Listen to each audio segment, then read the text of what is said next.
Buenas tardes, mi nombre es Antonia Ortega y vamos a iniciar un estudio de la Biblia, de los primeros 5, empezando con Génesis, Éxodo, Levítico, Números y Deuteronomio. Y vamos a estudiar los capítulos y versículos que están relacionados con la historia de los primeros libros. Vamos a comprobar que la historia está relacionada perfectamente desde Génesis hasta Apocalipsis. Nunca se pierde la historia, a pesar que la Biblia se escribió por un tiempo de 1600 años, por hombres que vivieron en diferentes épocas, en diferentes civilizaciones. Y esta historia está relacionada con una cronología exacta. Cuando conocemos la historia nos damos cuenta de que no tenemos más remedio que aceptar que Dios siempre estuvo y sigue en control. Sigue en control de todas las cosas. Espero que este estudio sea de bendición para usted y para su familia. Vamos a necesitar una Biblia, una libreta y un lápiz, una pluma para hacer anotaciones. La Biblia puede ser de cualquier versión. Todas las versiones son buenas. La que usted tenga en su casa, esa puede utilizar. En el transcurso del estudio me van a oír que a Jesús le diga Yeshua. Jesús es en español, Yeshua es en hebreo. También Jehová, que no lo conocimos nosotros como Jehová. Jehová es en español, pero en hebreo es Yahweh. Entonces me van a escuchar que luego a Jesús le diga Yeshua o a Jehová le diga Yahweh, pero es el mismo. Es el mismo que ustedes conocen, solo que con diferente nombre. A lo mejor ya hay algunas personas que ya lo conozcan a Jehová como Yahweh o a Jesús que ya lo conocen como Yeshua. Bueno, ¿empezamos? Buenas tardes, vamos a empezar con nuestro estudio del día de hoy y vamos a empezar con una oración. Bendito eres tú, Dios nuestro, Rey del universo, que nos santificas con tus mandamientos y nos has mandado estar ocupados con el estudio de la palabra de verdad. Bendito eres tú, Dios nuestro, Rey del universo, quien nos has elegido entre todos los pueblos y nos has otorgado tu palabra de verdad. Bendito eres tú, Dios, el dador de la palabra. Amén. Vamos a iniciar en Génesis 1:1 y dice: en el principio creó Dios los cielos y la tierra. El inicio o comienzo de todas las cosas, lo que significa que todo lo que existe tuvo su origen en la mente de Dios. Nada fuera de él tiene existencia por sí mismo. Todo fue el resultado o consecuencia de su poder expresado en su palabra. Vamos a leer Salmo del libro de los Salmos, Salmo 8, y dice: Oh Dios, Señor nuestro, cuán glorioso es tu nombre en toda la tierra. Has puesto tu gloria sobre los cielos. De la boca de los niños y de los que maman fundaste la fortaleza a causa de tus enemigos, para hacer callar al enemigo y al vengativo. Cuando veo tus cielos, obra de tus dedos, la luna y las estrellas que tú formaste, digo, ¿qué es el hombre para que tengas de él memoria, y el hijo del hombre para que lo visites? Le has hecho poco menor que los ángeles, y lo coronaste de gloria y de honra. Le hiciste señorear sobre las obras de tus manos. Todo lo pusiste debajo de sus pies, ovejas y bueyes, todo ello, y asimismo las bestias del campo, las aves de los cielos y los peces del mar, todo cuanto pasa por los senderos del mar. Oh Yahweh, Señor nuestro, cuán grande es tu nombre en toda la tierra. Ahora vamos a estudiar a Génesis 1:2 y dice: y la tierra estaba desordenada y vacía, y las tinieblas estaban sobre la faz del abismo, y el Espíritu de Dios se movía sobre la faz de las aguas. En este punto la creación tenía 3 características particulares. Estaba desordenada, vacía, en tinieblas. Tinieblas significa oscuridad y miseria, muerte, maldad. Dios trata primero con el desorden y posteriormente con el vacío. Dios creó primeramente las condiciones de orden necesarias para que las criaturas que ocuparían dicho vacío tuvieran las circunstancias necesarias para su existencia. Es por esto que comienza con la luz. En Génesis 1:3 dice, y dijo Dios, sea la luz, y fue la luz. Esa luz que estuvo en el principio fue la luz de la gloria del Eterno y Dios mismo. En Juan 1:9 del Nuevo Testamento dice, aquella luz verdadera que alumbra a todo hombre venía a este mundo. En el mundo estaba y el mundo por él fue hecho, pero el mundo no le conoció. A lo suyo vino y los suyos no le recibieron. Mas a todos los que le recibieron, a los que creen en su nombre, les dio potestad de ser hechos hijos de Dios, los cuales no son engendrados de sangre, ni de voluntad de carne, ni de voluntad de varón, sino de Dios. Y aquel Verbo fue hecho carne, y habitó entre nosotros, y vimos su gloria, gloria como del unigénito, del Padre lleno de gracia y de verdad. En Génesis 1:4 dice, y vio Dios que la luz era buena, y separó Dios la luz de las tinieblas. Nuestro Señor nos enseña que no existe comunión entre su luz y las tinieblas.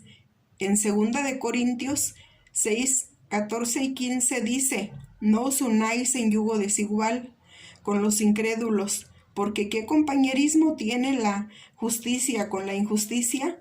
¿Y qué comunión la luz con las tinieblas? ¿Y qué concordia Cristo con Belial? ¿O qué parte del creyente con el incrédulo? Nada de las tinieblas es positivo, o se le puede obtener algo positivo. En Génesis 1:5 dice, y llamó Dios a la luz día, y a las tinieblas llamó noche, y fue la tarde y la mañana un día. Esto nos muestra que el día establecido por el Padre comienza al atardecer y termina al atardecer del día siguiente. En Génesis 1:6 dice, luego dijo Dios, haya expansión en medio de las aguas, y separe las aguas de las aguas.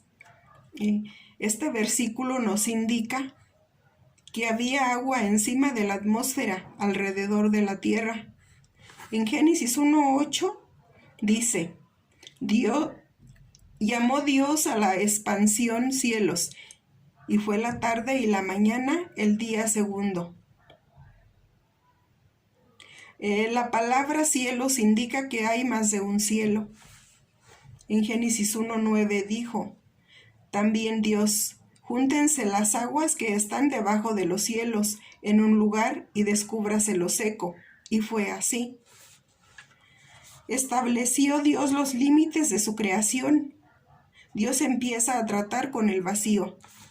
En Génesis 1:11 y 12 dice, después dijo Dios, produzca la tierra hierba verde, hierba que dé semilla, árbol de fruto que dé fruto, según su género, que su semilla esté en él, sobre la tierra, y fue así. Produjo pues la tierra hierba verde, hierba que da semilla, según su naturaleza, y árbol que da fruto, cuya semilla está en él, según su género, y vio Dios que era bueno. En este pasaje, Dios comienza a tratar con el vacío. Fue en este día donde Dios preparó las condiciones de sustento para toda su creación. En Génesis 1, del 14 al 16 dice, luego dijo Dios, haya lumbreras en la expansión de los cielos para separar el día de la noche y sirvan de señales para las estaciones, para días y años, y sean por lumbreras en la expansión de los cielos, para alumbrar sobre la tierra, y fue así. E hizo Dios las dos grandes lumbreras, la lumbrera mayor para que señorease en el día, y la lumbrera menor para que señorease en la noche. Hizo también las estrellas. En este pasaje Dios establece lo que serían las señales de orden de la creación, señales que estarían dadas en el ámbito físico como espiritual. En lo físico servirían para medir el tiempo, noche y día, días y años, y en lo espiritual dado por las estaciones. Este último término viene del hebreo moed, que significa tiempo señalado, festival, fiesta, solemnidad, es decir, que estos elementos lumbreras serían para marcar los tiempos señalados o las citas establecidas de la creación con su creador. En otras palabras, para anunciar las fiestas del Eterno. En Génesis 1:21 dice, y creó Dios los grandes monstruos marinos y todo ser viviente que se mueve en las aguas. Produjeron según su género, y toda ave alada según su especie, y vio Dios que era bueno. En este pasaje Dios comenzó a llenar la tierra con los animales. Ya estaban creadas las condiciones de sustento para que las criaturas vivieran. Dios comenzó a poblar las aguas y el cielo en todo el relato de la creación en Génesis 1:21 y Génesis 1:27, la creación de los cielos y la tierra, la creación de los animales y las aves y la creación del hombre. En Génesis 1:24 dice, luego dijo Dios, produzca la tierra seres vivientes según su género, bestias y serpientes y animales de la tierra según su especie, y fue así. Esto da a entender que no son solo palabras ni acciones al azar, son el resultado de una decisión o decreto divino. Estas palabras son una convocación a la existencia, el anuncio de una obra sobrenatural. Este verbo puede expresar la idea de dar a luz. En Éxodo 21:22 dice, si algunos riñeren e hirieren a mujer embarazada y ésta abortare, pero sin haber muerte, serán penados conforme a lo que impusiere el marido de la mujer y juzgaren los jueces. El texto parece decir que la tierra dio a luz los animales, por lo que podemos entender que Dios estaba creando una figura que lo representaría a él, es decir, un representante. Entonces podemos afirmar que esa imagen no es solo en el sentido moral, sino que es mucho más que eso. Era más un asunto de dominio y autoridad delegada por el Creador sobre el hombre, como lo explica cuando establece que este hombre dominaría o ejercería autoridad sobre el resto de la creación. En Génesis 1:28 dice, y los bendijo Dios y les dijo, fructificad y multiplicaos, llenad la tierra y sojuzgadla, y señoread en los peces del mar, en las aves de los cielos, y en todas las bestias que se mueven sobre la tierra. Este verso nos explica un poco lo que significa estar bendecidos. La bendición fue para que ellos pudieran fructificar y multiplicar. Estos dos verbos están relacionados con lo que sigue en el siguiente verso, llenar la tierra. Se enlaza con fructificar y el sojuzgar con multiplicar, su dominio. Estas dos cosas debían lograrlas progresivamente. En Génesis 1:29 dice, y dijo Dios, he aquí que os he dado toda planta que da semilla, que está sobre toda la tierra, y todo árbol en que hay fruto y que da semilla, os serán para comer. El hombre en su diseño original seguía una dieta vegetariana. Solo después del diluvio le fue permitido comer carne. En Génesis 1:30 dice, y toda bestia de la tierra, y a todas las aves de los cielos, y a todo lo que se arrastra sobre la tierra en que hay vida, toda planta verde le será para comer. Y fue así. Los animales también eran vegetarianos. La caída afectó no solo al hombre, sino a toda la creación. Es por eso que en el futuro, cuando el Mesías regrese, restaurará la creación a su estado original. Es por eso que Isaías habla de que el lobo pastará con el cordero. En el libro del profeta Isaías 65:25 dice, el lobo y el cordero serán apacentados juntos, y el león comerá paja como el buey, y el polvo será el alimento de la serpiente. No afligirán más en todo mi santo monte, dijo Dios. En Génesis 2, del 1 al 3 dice, fueron pues acabados los cielos y la tierra, y todo el ejército de ellos. Y acabó Dios en el día séptimo la obra que hizo, y reposó el día séptimo de toda la obra que hizo. Y bendijo Dios el día séptimo, y lo santificó, porque en él reposó de toda la obra que había hecho en la creación. La palabra de Dios nos enseña que el sello de la perfección de toda la creación no es el hombre como se piensa en la teología humanista, sino el sábado. Este fue lo que concluyó la creación. Es el más grandioso y especial de los días, pues en este día donde toda la creación se alinea con su Creador. Este día no solo fue bendecido, sino que también fue santificado, es decir, fue apartado de los demás días, hecho especial con un propósito especial, y es la cita que tenemos con Yahweh.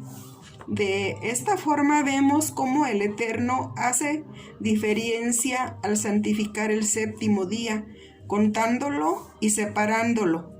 Los 6 días primeros los nombra con número, y al único que le pone nombre propio es al séptimo, llamándolo sábado, reposo.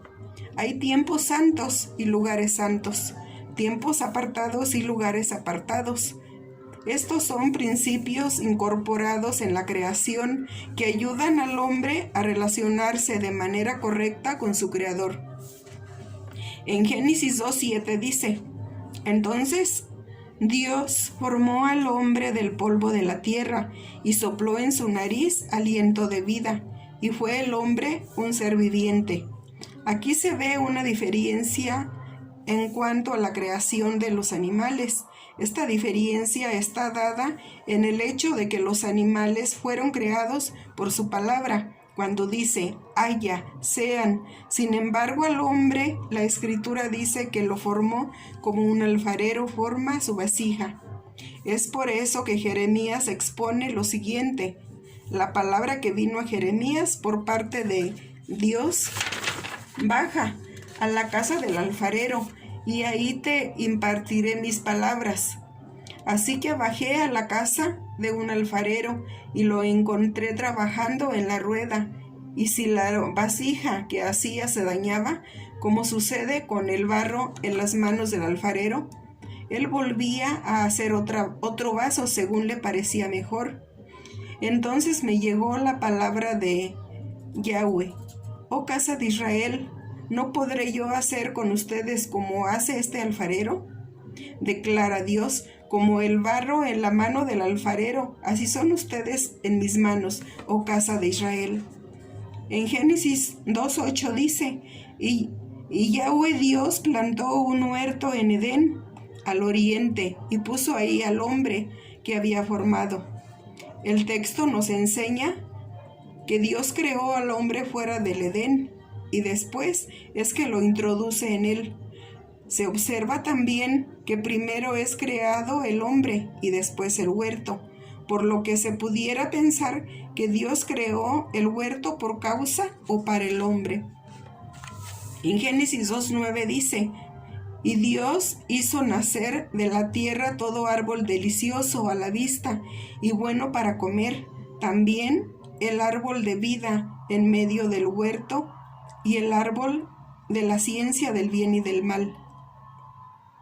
En medio del huerto había dos árboles, el árbol de la vida y el árbol del conocimiento del bien y del mal. En Génesis 2:15 dice: formó pues Dios al hombre y lo puso en el huerto de Edén para que lo labrara y lo guardara,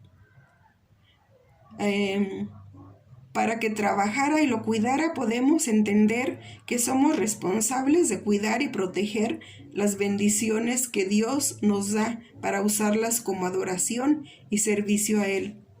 En Génesis 2:16 al 17 dice: y mandó Dios al hombre diciendo: de todo árbol del huerto podrás comer, mas del árbol de ciencia del bien y del mal no comerás, porque el día que de él comieres, ciertamente morirás. La Escritura nos muestra que el mandamiento o la restricción estaban en no comer del árbol del conocimiento, del bien y del mal, pero no había prohibición alguna en comer del árbol de la vida. Vamos a leer en Romanos 6:23 del Nuevo Testamento, y dice: porque la paga del pecado es muerte, mas la dádiva de Dios es vida eterna en Cristo Yeshua, Señor nuestro. En la primera de Juan 3:4 dice: todo aquel que comete pecado infringe también la ley, pues el pecado es infracción de la ley. El cumplimiento de los mandamientos eleva al hombre a las esferas espirituales, pero el quebrantamiento de los mandamientos lo reduce al polvo del cual fue tomado. En Génesis 2:18 dice: y dijo Dios: no es bueno que el hombre esté solo, le haré ayuda idónea para él. Ayuda idónea, lo que nos muestra que el rol de la mujer no es suplantar al hombre y hacer la función del hombre. Cada uno tiene su papel. Hoy en día la lucha por la igualdad de géneros, pero es una idea contraria a la del Eterno. No se habla de que el hombre sea superior a la mujer, solo que son diferentes, tanto física, emocional y funcionalmente. En Génesis 2:19 y 20 dice: Dios formó pues de la tierra toda bestia del campo y toda ave de los cielos, y las trajo a Adán para que viese cómo las había de llamar, y todo lo que Adán llamó a los animales vivientes, ese es su nombre. Y puso Adán nombre a toda bestia y ave de los cielos, y todo ganado del campo. Mas para Adán no se halló ayuda idónea para él. Uno de los primeros trabajos que tuvo el hombre fue nombrar a los animales. Estos nombres reflejan su naturaleza y esencia, puesto que según la Biblia los nombres expresan además su destino. Vemos también que el hombre no encuentra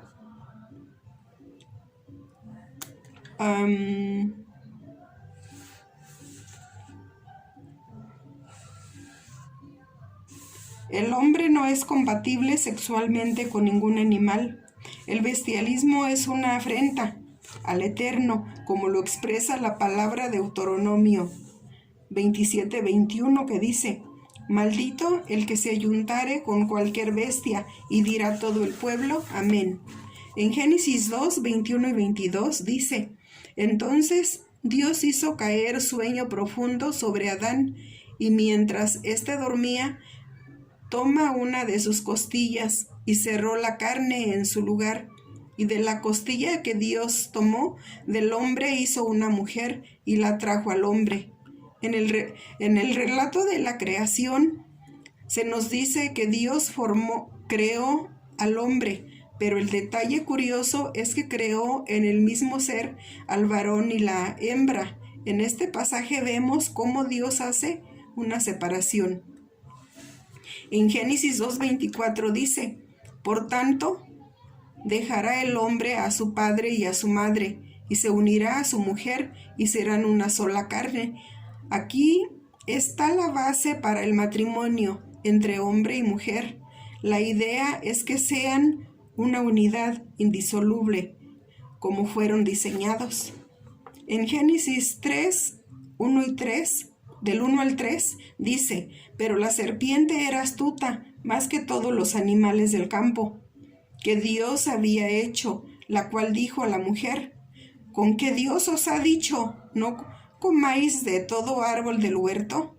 Y la mujer respondió a la serpiente: del fruto de los árboles del huerto podemos comer, pero del fruto del árbol que está en medio del huerto dijo Dios: no comeréis de él ni le tocaréis, para que no muráis. Era algo normal que el hombre hablara con los animales. En este texto vemos que no fue una sorpresa para la mujer que la serpiente le hablara. La sutileza de la tentación comienza cuando se cuestiona la autoridad. La expresión interrogativa ¿de veras?, lleva a la segunda intención, es decir, se nota un profundo deseo de exponer otra verdad paralela o contraria a la establecida anteriormente, y Dios nos recalca una y otra vez el hecho de no agregarle ni quitarle a la palabra. En Deuteronomio 4:2 nos dice: no añadiréis a la palabra que yo os mando, ni disminuiréis de ella, para que guardéis los mandamientos. Y Yahweh vuestro Dios, que yo os ordeno. La mujer le dijo a la serpiente que el Eterno le había dicho que no lo comiera ni lo tocara, cuando el mandato solo era prohibición de comerlo. En Génesis 3,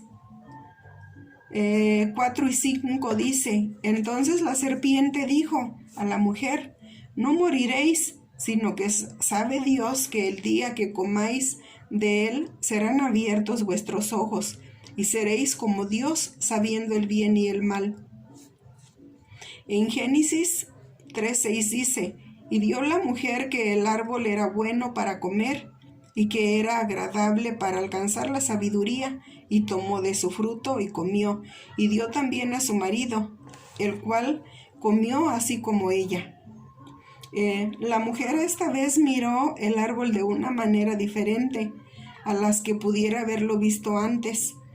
Esta nueva manera de verlo era con ojos codiciosos, es decir, lo miró y lo deseó. Es decir, la mujer aprobó la propuesta de la serpiente después de meditar en los argumentos de la misma.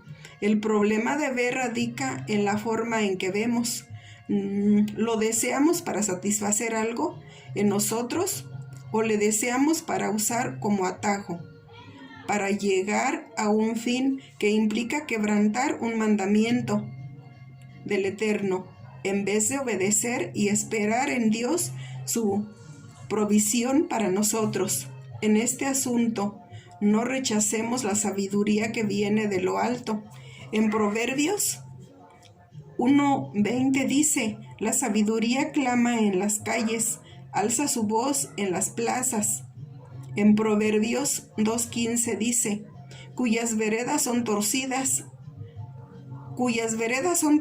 sus caminos. En Colosenses 1:9 dice: por lo cual también nosotros, desde el día que lo oímos, no cesamos de orar por vosotros y de pedir que seáis llenos del conocimiento de su verdad, en toda sabiduría e inteligencia espiritual. En el libro de Santiago 3:15 al 17 dice: porque esta sabiduría no es la que desciende de lo alto, sino terrenal, animal, diabólica. Porque donde hay celos y contención, ahí hay perturbación, y toda obra perversa Pero la sabiduría que es de lo alto es primeramente pura, después pacífica, amable, benigna, llena de misericordia y de buenos frutos, sin incertidumbre ni hipocresía. Como se vio anteriormente, la misión principal del hombre era evitar que en el jardín entrara el mal. El hombre había fallado en su misión de cuidar y proteger el huerto. En Génesis 3:7 dice: entonces fueron abiertos los ojos de ambos y conocieron que estaban desnudos. Entonces cosieron hojas de higuera y se hicieron delantales. La serpiente tenía razón, se habían vuelto personas ilustradas, pero lo primero de lo que se dieron cuenta fue de que estaban desnudos. El hombre no necesita avergonzarse de su desnudez, ya que esta es la sensación de querer ocultar algo que no debe ser descubierto y está siendo descubierto. En Génesis 3:8 dice: y oyeron la voz de Dios que se paseaba en el huerto al aire del día, y el hombre y su mujer se escondieron de la presencia de Dios entre los árboles del huerto. El pecado produce vergüenza, como vimos anteriormente. Es por esto que al escuchar que Dios se acercaba, se escondieron. En Génesis 3:10 dice: y él respondió: oí tu voz en el huerto y tuve miedo, porque estaba desnudo, y me escondí. El miedo entró en el mundo por causa del pecado. En Génesis 3, del 12 al 14 dice: el hombre respondió: la mujer que me diste por compañera me dio del árbol y yo comí. Entonces Dios dijo a la mujer: ¿qué es lo que has hecho? Y dijo la mujer: la serpiente me engañó y comí. Y Dios dijo a la serpiente: por cuanto esto hiciste, maldita serás entre todas las bestias y entre todos los animales del campo. Sobre tu pecho andarás y polvo comerás todos los días de tu vida. Cuando cometemos alguna falta o transgredimos a los mandamientos de Dios, y somos confrontados, la primera reacción que tenemos es la autojustificación, cuyo propósito es evadir nuestra responsabilidad y culpar a otros. Este caso es muestra de ello. Vemos que en primera instancia el hombre culpa a la mujer, pero en lo más profundo culpa a Dios por habérsela dado. Cuando dice: la mujer que pusiste a mi lado, la mujer por su parte siguió su mismo ejemplo, y en lugar de asumir su responsabilidad, culpa a la serpiente, que dicho sea de paso, había sido creada por el Eterno. O sea que también lo culpó a él. Pero Dios es justo y da a cada uno la retribución de sus obras, por lo que comienza a emitir juicio primero con la serpiente. En Génesis 3:15 dice: y pondré enemistad entre ti y la mujer, y entre tu simiente y la simiente suya. Esta te herirá en el calcañar, y tú le herirás ella te herirá en la cabeza, y tú le herirás en el calcañar. Aquí se habla en primer lugar de una enemistad entre la mujer y la serpiente, pero si profundizamos la promesa de la simiente de la mujer, Yeshua aplastaría la cabeza de la simiente de la serpiente, Satanás. En Génesis 3:16 dice: a la mujer dijo: multiplicaré en gran manera los dolores en tus preñeces, con dolor darás a luz los hijos, y tu deseo será para tu marido, y él se enseñoreará de ti. El mundo de la mujer, la familia, fue afectado por el pecado de ella. Lo que había sido un placer o un deleite se convertía ahora en algo muy doloroso para ella. En Génesis 3:17 dice: y al hombre dijo: por cuanto obedeciste a la voz de tu mujer y comiste del árbol del que te mandé, diciendo no comerás de él, maldita será la tierra por tu causa, con dolor comerás de ella todos los días de tu vida. A veces pensamos que nuestro pecado solo nos afecta a nosotros, pero la realidad es que afecta a todo aquello que está a nuestro alrededor y sobre todo aquello sobre lo cual ejercemos influencia. Acá vemos que toda la tierra fue maldecida a causa del hombre. Todo lo que había sido creado bueno en gran manera ahora se volvía hostil. El trabajo que había sido un deleite para el hombre ahora se volvía una necesidad imperiosa, pues la creación aguarda con ardiente anhelo que se manifiesten los hijos de Dios, porque la creación quedó sometida al fracaso, no por su propia voluntad, sino por la del que la sometió, y la creación misma está en espera de que la liberten de la esclavitud, de la corrupción, para entrar a la gloriosa de los hijos de Dios, por lo que sabemos que toda la creación gime unida sufre dolores de parto hasta ahora. En Génesis 3:19 dice, con el sudor de tu rostro comerás el pan hasta que vuelvas a la tierra, porque de ella fuiste tomado, pero pues polvo eres y al polvo volverás. La muerte entró en el mundo por causa del pecado, entró en el mundo por un hombre, y por el pecado vino la muerte. Así también la muerte pasó a todos los hombres, por cuanto todos pecaron. La muerte no fue creada, fue consecuencia de la desobediencia del hombre. Ante todo esto surge una pregunta: ¿qué es la muerte? El sentido que da la Escritura acerca de la muerte es que el polvo vuelve a la tierra como era, y el espíritu vuelve a Dios, quien lo dio. Es decir, la muerte consiste en la separación entre la parte material del hombre y la parte espiritual. Lo contrario de lo que pasó en Génesis 2:7, que dice, entonces Dios formó al hombre del polvo de la tierra y sopló en su nariz aliento de vida, y fue el hombre un ser viviente. En Génesis 3:21 dice, y Dios hizo al hombre y a su mujer túnicas de pieles y los vistió. Acá tenemos el primer sacrificio expiatorio, hecho para cubrir la vergüenza del hombre, lo que además demuestra que Dios quiere que nuestras vestiduras sean decorosas ante Él. En Génesis 3:22 dice, y dijo Dios, he aquí el hombre es como uno de nosotros, sabiendo el bien y el mal. Ahora pues que no alargue su mano y tome también del árbol de la vida, y coma y viva para siempre. El pecado del hombre hizo que Dios lo expulsara del huerto de Edén, puesto que el pecado nos aleja de Dios. Ahora el hombre tenía las herramientas necesarias para discernir entre el bien y el mal. Es por eso que le fue prohibido comer del árbol de la vida. Este árbol ha sido reservado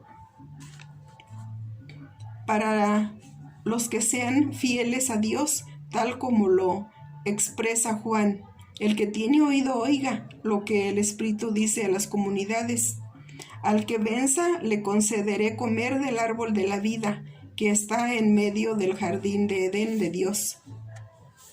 En Génesis 4, de 1 y 2 dice, conoció Adán a su mujer Eva, la cual concibió y dio a luz a Caín, y dijo, por voluntad de Dios he adquirido varón. Después dio a luz a su hermano Abel, y Abel fue pastor de ovejas, y Caín fue labrador de la tierra. Los hijos de Adán siguieron un oficio para así obtener su sustento. En Génesis 4, del 3 al 4, dice, y aconteció andando el tiempo, que Caín trajo del fruto de la tierra una ofrenda a Dios, Y Abel trajo también de los primogénitos de sus ovejas, de lo más gordo de ellos. Y miró Dios con agrado a Abel y a su ofrenda. La ofrenda de Caín era de las partes inferiores de la cosecha, de los frutos, mientras que Abel eligió únicamente lo más selecto de su rebaño. Por lo tanto, el sacrificio de Abel fue aceptado, pero el de Caín no.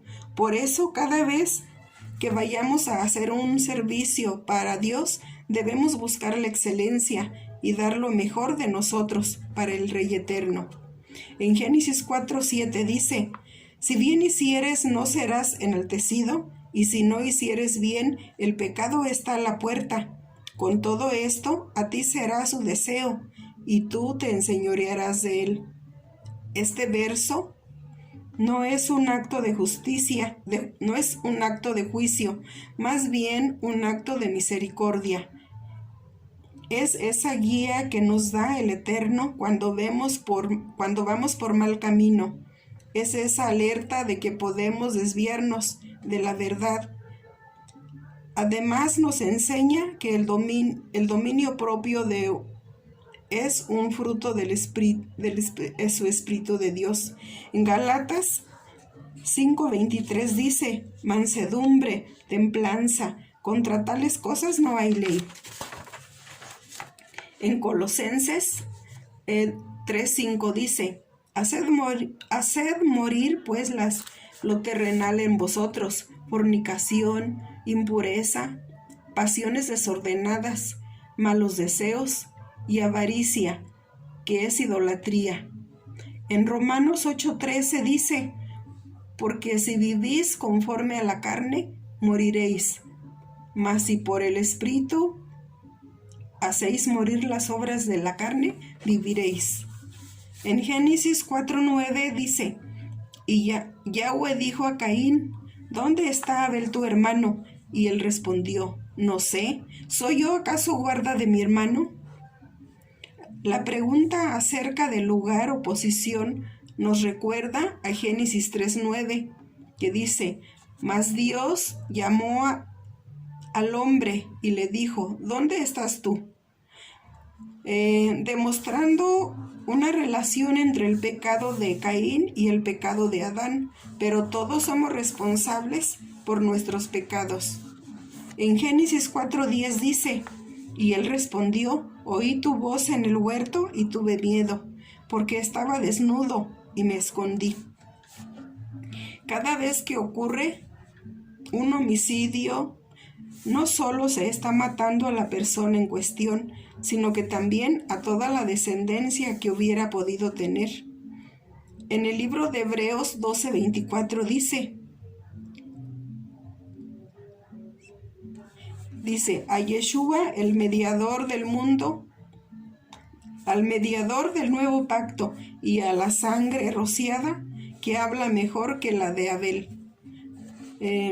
La sangre habla en el sentido que pide justicia.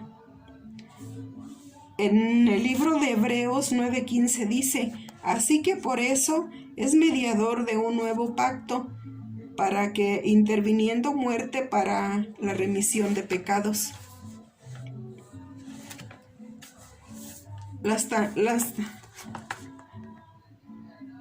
Para la remisión, las transgresiones que había bajo el primer pacto, los llamados reciben la promesa de la herencia eterna. En el libro de Hebreos 9:28 dice: así también Cristo fue ofrecido una sola vez para llevar los pecados de muchos, y aparecerá por segunda vez sin relación con el pecado, para salvar a los que le esperan. La sangre del Mesías libera del pecado a los que confiamos en su sacrificio, como nuestro sustituto ante Dios. En Génesis 5:22 dice: y caminó Enoc con Dios después que engendró a Matusalén 300 años, y engendró hijos e hijas.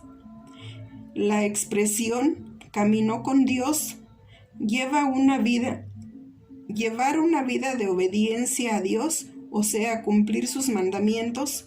En este mundo solo hay dos tipos de personas: los que caminan tras la luz de Dios y los que no lo hacen. Estos sufrirán gran vergüenza al final de la historia. En Génesis 5:24 dice: caminó pues Enoc con Dios y desapareció porque le llevó Dios. Este evento conocido como la transposición es una sombra profética del arrebatamiento que van a experimentar los justos de la última generación cuando venga el Mesías. Esta es una gran verdad y podemos esperar que también Elías y Moisés estén en un estado ya glorificado. Ellos se presentaron a Yeshua con cuerpos glorificados. Creo que están en las moradas celestiales que descenderán en el futuro ellos tres. Ellos tres son testigos de la veracidad de la resurrección. En Génesis 5:29 dice: y llamó su nombre Noé, diciendo: este nos aliviará de nuestras obras y del trabajo de nuestras manos, a causa de la tierra que Dios maldijo. En Génesis 6:2 dice que viendo los hijos de Dios que las hijas de los hombres eran hermosas, tomaron para sí mujeres, escogiendo entre todas. Este grupo de ángeles era de 200 en número, pero un día estos ángeles se llegaron a las hijas de los hombres y les engendraron hijos, porque vieron que las hijas de los hombres eran hermosas, tomaron para sí mujeres, escogiendo entre todas. En Génesis 6:6 dice: y se arrepintió Dios de haber hecho hombre en la tierra, y le dolió en su corazón. Dios no infringió este castigo por capricho, por así decirlo. Recién después de que el hombre se hubo impregnado de maldad hasta niveles irremediables, dejó de lado el atributo de compasión y adoptó el atributo de justicia. En Génesis 6:8 dice: pero Noé halló gracia ante los ojos de Dios. El hecho de la gracia no comienza con el pacto renovado o lo que se conoce como Nuevo Testamento, sino que siempre ha existido. Esta gracia forma parte de la misericordia de Dios. Es el favor inmerecido que el Eterno tiene para con todo aquel que se vuelve de sus malos caminos y regresa a Él y a sus leyes y mandamientos. Desde Noé vemos cómo se explica la gracia del Eterno sobre los hombres, para que Él y su familia se salven, y cuando el hombre se sale de los principios de su origen, termina trayendo muerte sobre su vida. Seamos obedientes, desatando bendición sobre nuestras vidas, nuestras familias. Amén.